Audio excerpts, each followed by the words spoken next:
Wanita itu kembali lagi, mengenakan pakaian yang sama seperti sebelumnya. Gaun putih kusam dan berantakan.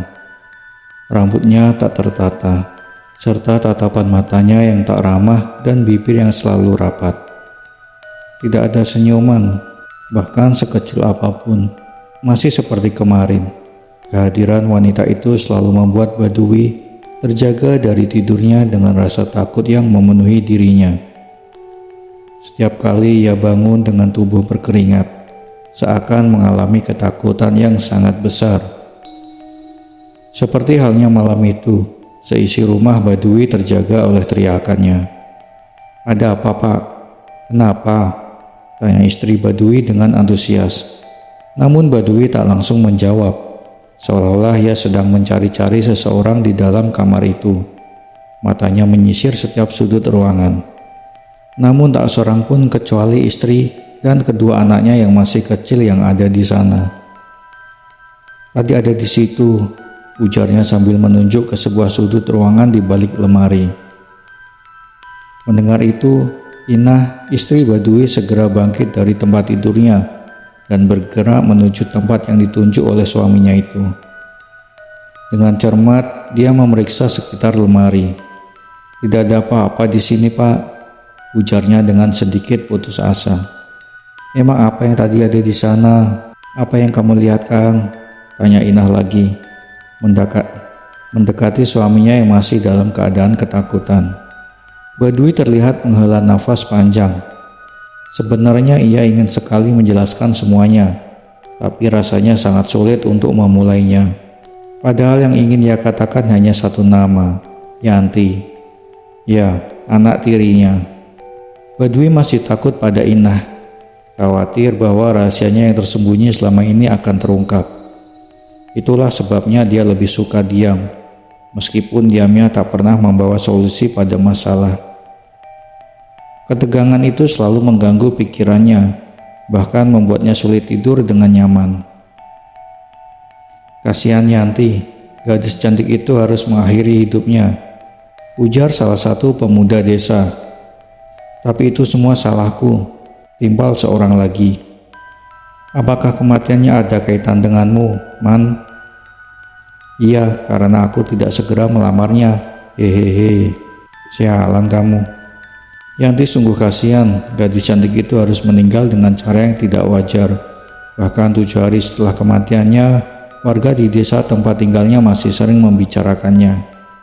Sungguh hampir setiap malam nama Yanti masih terus disebut-sebut, terutama oleh para pemuda yang suka bergadang hingga larut malam.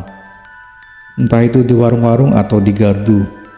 Bahkan di antara candaan mereka, ada yang menantang Yanti yang sudah meninggal itu untuk datang menemui mereka. Ini bermula dari cerita-cerita yang berkembang bahwa arwah Yanti penasaran dan suka muncul dengan penampilan wajah yang mencemaskan serta rambut yang berantakan. Salah satu warga yang pernah mengalami pertemuan dengan hantu Yanti adalah Prayit. Saat itu Prayit sedang dalam perjalanan pulang setelah ngobrol dengan temannya di gardu, tempat biasa mereka berkumpul hingga larut malam. Di tengah-tengah persawahan, tiba-tiba sepeda motornya mogok. Awalnya dia mengira businya mungkin kotor atau mati. Namun ternyata kondisinya masih sangat baik saat diperiksa. Percikan api dari busi itu pun terlihat berwarna biru. Jadi bukan karena busi. Ketika karburator diperiksa juga tidak ada masalah. Tangki bensin pun masih penuh. Singkatnya, tak ada alasan yang jelas mengapa motor itu tiba-tiba mogok di tengah jalan. Sungguh aneh. Karena tidak bisa diperbaiki, Rai terpaksa menuntun motornya meskipun rumahnya masih jauh. Saat itu ia mengeluarkan umpatan sendiri, meratapi keberuntungannya yang buruk. Apalagi sepanjang jalan malam itu, ketika melewati sawah yang sunyi, tak ada orang lain kecuali dirinya. Benar-benar hari yang malang. Tiba-tiba saja ia merasa ingin buang air kecil. Tanpa berpikir panjang, ia menepikan sepeda motornya di tepi jalan. Ketika selesai, Rai terkejut melihat seorang wanita duduk di atas sepeda motornya. Wanita itu tersenyum padanya dengan manis. Prahit merasa tak bisa memikirkan hal lain kecuali ingin bersenang-senang dengan wanita itu.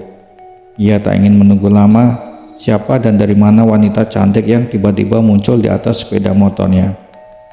"Mas, bisa antar aku enggak?" kata wanita itu dengan tatapan sayup. Rambutnya tergerai sebahu, diterangi sinar rembulan purnama.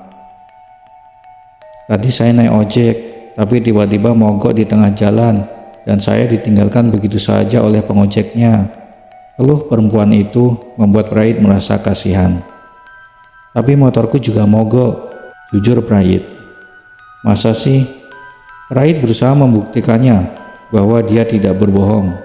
Motornya benar-benar mogok, itulah sebabnya dia terpaksa menuntunnya. Namun anehnya ketika di starter, mesin motornya tiba-tiba hidup dan berjalan dengan lancar. Sungguh aneh. Sungguh tadi mesinnya tidak mau menyala. Prahit merasa bersalah. "Tapi sekarang bisa kan?" "Iya, tapi ini sungguh aneh sekali." Dengan senang hati, Prahit mempersilahkan gadis itu naik di boncengan sepeda motornya. Dan kini ia tengah merencanakan pertanyaan untuk gadis itu. "Namamu siapa?" tanya Prahit setelah beberapa saat sepeda motornya meluncur memecah malam. "Nanti juga Mas akan tahu." "Gimana bisa?" "Mungkin saja setelah sampai di rumahku, Mas Prahit akan tahu sendiri." Prahit kembali heran. Ia tidak pernah memperkenalkan namanya kepada wanita misterius itu, namun tiba-tiba dia menyebutkan dengan benar. "Dari mana kamu tahu namaku?" tanya Prahit penasaran. Toh Prahit tidak pernah mendapatkan jawaban dari wanita itu, sebab keanehan kembali terjadi. Wanita itu meminta turun ketika hendak melintas rumah Badui. Setelah mengucapkan terima kasih kepada Prahit, wanita itu tiba-tiba menghilang tanpa jejak. Prahit bingung, bagaimana bisa ia tiba-tiba berada di depan rumah Badui. Saat itu ia yakin sedang menuju pulang, dan rumah Badui seharusnya jauh dari arah yang ia tempuh. Tetapi tanpa sadar, Prahit telah berputar arah. Keheranan pun melandanya, tak mengerti bagaimana hal itu bisa terjadi. Kabar angin tentang Yanti berubah menjadi cerita seram di kalangan tetangga, terutama setelah insiden yang menimpa Prahit. Terutama sang ibu, sangat terpukul dengan desas-desus tersebut. Ia dengan tegas menyangkal kemungkinan Yanti menjadi hantu. Baginya tak mungkin anaknya berubah menjadi arwah penasaran, karena Yanti sudah dikebumikan dengan sopan. Tiap malam suaminya terjaga dan gemetar ketakutan. Badui dengan wajah tertutup kedua telapak tangannya tak mau melihat apapun di depannya. "Lama-lama bisa mati aku ini kalau terus-terusan begini," keluh Badui pada istrinya suatu malam. "Makanya jujur aja toh Kang, siapa tahu mungkin aku bisa membantu mencari cara untuk keluar dari situasi ini," ujar Inah. "Tidak bisa Nah, tidak bisa." "Tidak bisa gimana Kang? Kamu sudah mengatakan tidak bisa padahal belum diceritakan." Sebenarnya Badui ingin menceritakan kepada istrinya bahwa ia selalu terjaga oleh kehadiran Yanti dalam mimpinya. Kehadiran anak tirinya dalam mimpi selalu menimbulkan rasa ancaman dan ketakutan dalam dirinya. Yanti selalu hadir dengan dendam yang membara. Badui sadar dendam itu tak akan pernah padam, terutama karena ia pernah merenggut keperawanannya. "Jika itu yang kamu inginkan, berarti kamu gak tanggung jawab pada keluargamu, Kang. Bayangkanlah jika benar-benar kamu pergi, bagaimana anak-anakmu akan makan dan hidup." Sungguh perkataan Inah membuat kemarahan Badui meledak malam itu. Setelah tidur dengan nyenyak, ia terbangun kembali oleh kehadiran Yanti dalam mimpinya. Badui terhimpit emosi, menghantam istrinya di depan kedua anak kecil mereka. Sepertinya Badui benar-benar kehilangan kendali, sepenuhnya tak terkendali oleh amarah. Beruntungnya teriakan minta tolong Inah begitu keras sehingga menggetarkan telinga tetangga. Mereka segera berbondong-bondong menuju rumah Badui. Terkejut melihat Inah bersimbah darah, tanpa banyak cakap Badui ditangkap dan dibawa ke kantor desa sebelum akhirnya diserahkan kepada polisi. Keadaan semakin terkejut bagi Inah setelah tanpa sengaja menemukan selembar kertas yang sepertinya ditulis oleh Yanti. Isinya sungguh menggemparkan. Yanti menulis surat perpisahan dan mengakui bahwa ia bunuh diri karena telah diperkosa oleh Badui, ayah tirinya. Kenyataan itu seperti petir menyambar di tengah siang bolong. Ina sama sekali tak menduga perbuatan keji yang dilakukan oleh suaminya.